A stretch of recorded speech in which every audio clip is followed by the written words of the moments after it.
So, gagawa tayo ng masking dito sa Adobe Animate.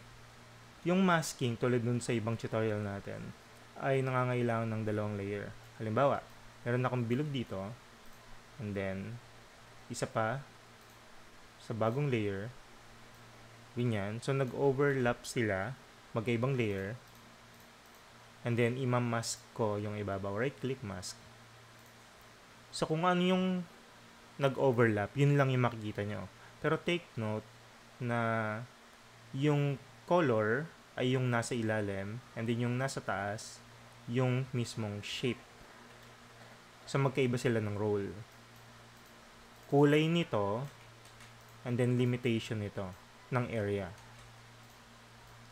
So, isa pang sample. Halimbawa, meron tayong text dito.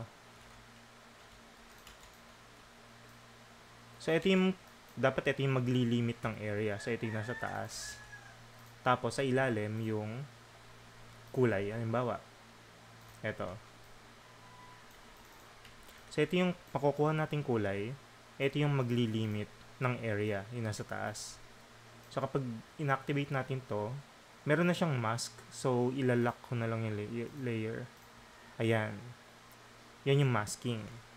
Ngayon, kung lalagyan ko siya ng animation, ito yung pagagalawin ko. I-duplicate ko siya. Nakadiin yung alt para ma-duplicate. Ayan. Ang gagawin ko kasi, gagawin ko siyang symbol para ma-animate ko siya mula dito papunta rito.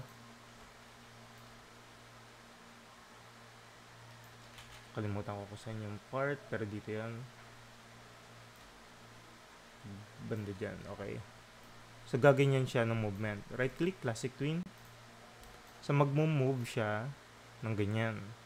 And then, kapag inactivate natin yung mask,